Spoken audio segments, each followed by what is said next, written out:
Welcome to Das garden. বন্ধুরা, এই যে দেখুন, দীর্ঘদিনের প্রতীক্ষা আমার কিন্তু কমপ্লিট হয়েছে।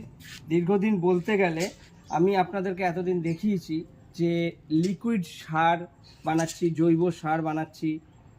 লিকুইড জৈব সার থেকে যেটা কিচেন ওয়েস্ট দিয়ে, গোবর দিয়ে আমরা যে লিকুইড সারটা বানাই আর জৈব সারটা বানাই, জৈব সারটা কিন্তু যে জৈব যেটা মাটির মতো সার হয়ে যাবে, ওটা কিন্তু একদিন কি দুদিন কি এক মাস দু মাসে হয় না। কম করে একটা বছর সময় লাগে এই পুরো মাটির মতো জৈব সার বানাতে গেলে কিচেন ওয়েস্ট দিয়ে। এই যে দেখুন, আজকে আমার এতদিনের প্রতীক্ষা, কিন্তু এর আগেও আমি 2 ড্রাম 3 ড্রাম বানিয়েছি। তো আজকে এই দেখুন, আমার কিন্তু জৈব সার একদম কমপ্লিট। এই যে দেখতে পাচ্ছেন আপনারা, দেখুন আমার, এই যে দেখুন ভালো করে একদম কিন্তু মাটি, আরও নিচের যেটা রেখেছি, যেটা রোদ পেয়েছে, সেটা আরও সফট হয়ে গেছে, আরও মাটির মতন হয়ে গেছে, পুরো মাটি।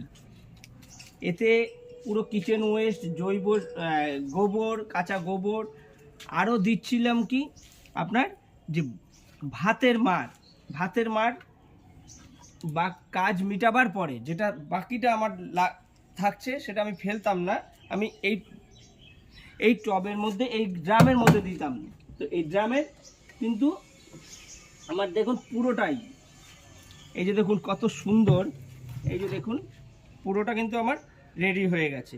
এবার এটাকে কি করব, এটাকে জাস্ট আর হালকা পরিমাণে কিন্তু চুন দিতে হয় বন্ধুরা।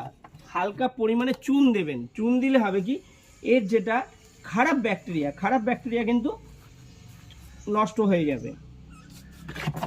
এই যে আমার রেডি। আপনারাও এটা, এই যে দেখতে পাচ্ছেন, এখান থেকে এই যে আউটলেটটা দেখতে পাচ্ছেন, এই আউটলেট দিয়ে লিকুইডটা বেরিয়ে আসতো, আমার বালতিতে স্টোর হতো। এটা আমি অনেকবার আপনাদেরকে দেখিয়েছি, আবার আপনারা দেখে নিন। এরকম ড্রামে পাইপলাইন করে নেবেন, লিকুইডটা নিয়ে নেবেন, আর বাকি জিনিস যেটা থাকবে নির্যাসটা পুরো এরকম পুরো মাটি হয়ে যাবে। আর এই তোলার সময় যদি কোনো প্লাস্টিকের টুকরো থাকে, আপনি কিন্তু অবশ্যই বেছে ফেলে দেবেন। ভিডিওটি ভালো লাগলে বন্ধুরা লাইক শেয়ার কমেন্টস করবেন, প্লিজ চ্যানেলটিকে সাবস্ক্রাইব করে নেবেন। এরকম ধরনের অনেক জিনিস, কিভাবে কোন সার কিভাবে বানানো হয়, এটা কিন্তু আমি আপনাদেরকে ভিডিও স্বরূপ আপনাদের সামনে আমি তুলে ধরতে পারবো। এটা আমি জৈব সার কিচেন ওয়েস্ট দিয়ে বানিয়েছি।